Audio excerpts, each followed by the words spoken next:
बच्चों, आज हम हमारा इतिहास और नागरिक जीवन नागरिक शास्त्र में पाठ एक हमारा संविधान पढ़ेंगे। आप लोग सभी जानते हैं कि स्वतंत्रता से पूर्व हमारा देश अंग्रेज़ों के गुलाम था और ये जो अंग्रेज़ थे इन्हीं का यहाँ कानून और नियम चलते थे। जब हमारा देश आज़ाद हुआ तो इतने बड़े देश को चलाने के लिए अब बहुत बड़ी समस्या आ गई कि इतने बड़े देश को कैसे चलाया जाए। एक दूसरे देश के लोग हमारे लिए कानून व नियम कैसे बना सकते हैं। उन्होंने इस बात के लिए स्वतंत्रता संघर्ष शुरू की और भारत के लोगों ने स्वयं अपना कानून बनाने और अपना शासन चलाने का हक मिल सके इसका संविधान बनाया। कैसे बना हमारा संविधान?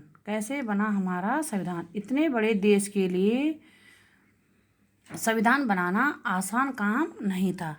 कोई एक व्यक्ति इस काम को अकेले नहीं कर सकता था। भारत के हर प्रांत से पुरुष और महिलाओं की स्वतंत्रता की लड़ाई लड़ी थी, इसलिए वह भी जरूरी था कि नियम कानून बनाने में हर प्रांत के पुरुष और महिलाओं अर्थात सभी लोगों का हाथ हो। इस काम को करने के लिए सन 1946 में एक संविधान सभा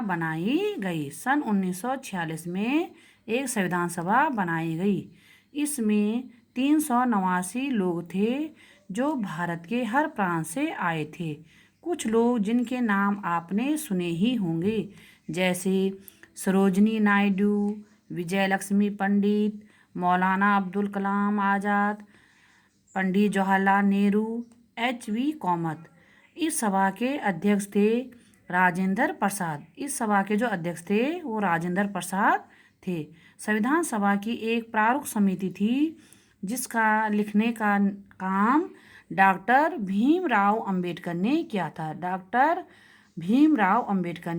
था और संविधान सभा में 26 जनवरी 1949 को स्वतंत्र भारत के संविधान को स्वीकार किया गया। सन 26 नवंबर 1949 को स्वतंत्र भारत के संविधान को स्वीकार किया गया। इस संविधान को 26 जनवरी 1950 को संपूर्ण भारत में लागू किया गया। हम तभी से 26 जनवरी को गणतंत्र दिवस के रूप में मनाते हैं और आप सभी जानते हैं कि अपने स्कूल में 26 जनवरी का प्रोग्राम बड़े हर्षोल्लास से मनाया जाता है।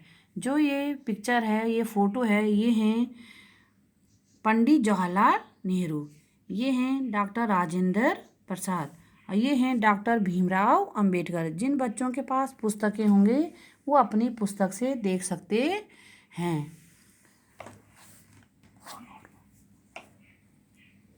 आपने शायद किसी को भी कहते हुए सुना होगा कि भारत एक लोकतांत्रिक देश है, यानी कि यहाँ जनता का शासन होता है, लोगों का शासन है। इसका मतलब है कि भारत सरकार को बदलने में सभी लोगों की भागीदारी होनी चाहिए। यहाँ पर राष्ट्रपति, प्रधानमंत्री, मुख्यमंत्री, कोई भी व्यक्ति चाहे वह कितने भी ऊंचे पद पर हो, वो अपने मन का काम नहीं कर सकता है। यहाँ पर पूरी सरकार भी अपनी मनमानी नहीं कर सकती है। जिस देश में लोकतांत्रिक सरकार होती है वहाँ एक संविधान होता है। संविधान में देश के कामकाज के बारे में बहुत सारी बातें लिखी होती हैं।